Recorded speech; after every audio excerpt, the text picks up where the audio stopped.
Hey Deckers, No Rest for the Wicked is here, and a huge thanks to Private Division for giving us a key to test this one out, but the claims on Twitter that this would be playable on deck from day one is definitely up for debate. I suppose that's kind of true, the fact that it runs, but when we see cutscenes going down into 10 to 15 frames per second, it really is debatable whether it really is playable. Oh, and at least it does have the HDR toggle, so if you are on the OLED and you're recording, you can at least turn HDR off. Performance on this is really all over the place though. We have some horrendous load spikes in quite a few areas. For the most part, we can get it around 30 frames per second, but we are losing 30 to 40% resolution scale to get there in the first place. The auto frame resolution or resolution scaling doesn't work the best, so you are better off just fixing this. Where some areas you think that you might get away with only a 70% resolution scale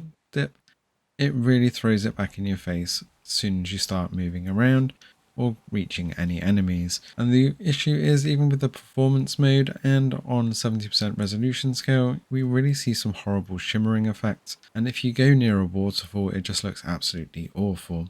You can get around most of this though at 70% without too much of a dip, but when you go up into some of the higher areas, 20 frames per second becomes normal again, and it really doesn't feel very good at all, especially as this is a Souls-like, and getting your dodge and parries right is really important, so you really can't be doing with any dips when you don't want them. So my recommended for this at the moment is the performance default with 60% resolution scale and turn off that frame rate target. You might be able to turn it on just to get you there a little bit better when you do get those dips, but as you can see here, it just dips down into that 20 range once again. In other areas, it does seem to feel okay, but it really does stutter all over the place, especially when we're moving areas.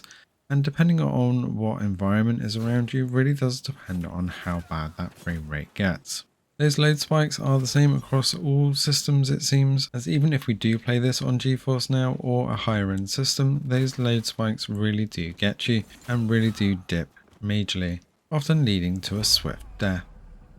As you can see here though, it was added to GeForce Now, and we can run it on the Steam Deck with the ultimate tier at a solid 60 frames per second with the full ultra graphics. And you have to admit, this game does actually look really good, but it just needs that optimization, because as you can see, even with an RTX 4080 powered GPU, it's still not 100% stable, and we do still get those load spike dips when we're transitioning areas. Let us know in the comments below if you're going to be diving into this one, or it is early access, so we do expect to see a lot more updates, and we really do hope to see at least FSR2 implemented. They have DLSS on the plans, but no word on FSR at the moment, but we can only hope that it will come soon. Thanks for watching, and see you in the next one.